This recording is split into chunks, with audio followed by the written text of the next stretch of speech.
So someone is trying to convince you to sign up to a network marketing scheme or a multi-level marketing program. But just please give me a quick moment just to let you weigh up the pros and cons about doing such a thing. And I get where you're coming from. You're ambitious, you want to make a bit of side income, you want to make a bit of a name for yourself, you want to build a bit of a personal business empire. I totally get it. And it is definitely possible. And there's many ways to achieve it, but multi-level marketing is not one of the ways to achieve it.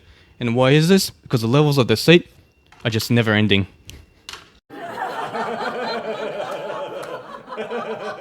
So first, let's talk about the money. 99% of people who sign on to these multi-level marketing schemes end up losing money. You heard that correctly, 99%. And even in that top 1%, there's actually a large fraction of them that only barely break even after all the expenses that they have to fork out for out of pocket. Here's some interesting statistics for you. And when I give you these statistics, this is not me endorsing gambling. We all know that gambling is a horrible thing to try with your money. But the odds of making money in a casino are actually better than what they would be if you join a multi-level marketing scheme.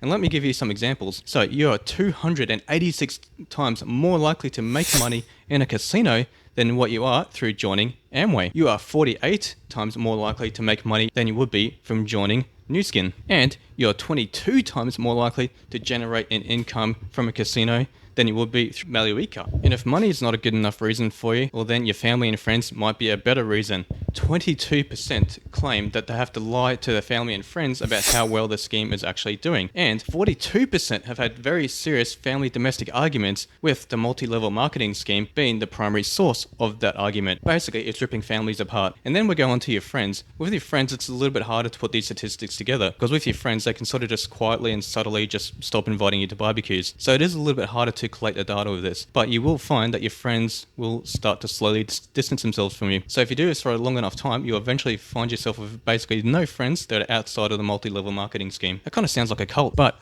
I'll save the best one to last, and that is the commission structures. When you look at all these multi-level marketing schemes, you'd find that the commission structures are incredibly complicated, and this is for two reasons. The first reason is that as everyone understood the commission structures, nobody would actually sign up for it because they just realize how much of a raw deal they're actually getting. So they make it very complicated, very convoluted, and have things overlapping with one another, and then basically just rely on selling people on emotion rather than the mathematical possibilities. And the second reason is that they're trying to skirt around Federal Trade Commission regulations or around the trade regulations for their respective country that they're in. They're basically what they're trying to do is find loopholes and technicalities to be classified as a multi-level marketing scheme as opposed to an illegal pyramid scheme. And quite often the companies are floating on the wrong side of this equation. So Herbalife was recently fined $200 million or $1/5 billion for misleading the people that they signed on. And they had to restructure their entire company. This isn't an exception, this is the norm. Every major multi-level marketing company is constantly getting pinged by the Federal Trade Commission or the authorities of their respective countries. So imagine applying that attitude to any other industry. Let's even just say cars, for example. Imagine if all the major car manufacturers were just trying to find ways to skirt around the safety regulations rather than making their cars actually safer. How just immoral thing would that be? And yet companies are getting away with it all the time. Hopefully this has prevented you from attempting to sign up with a multi-level marketing scheme or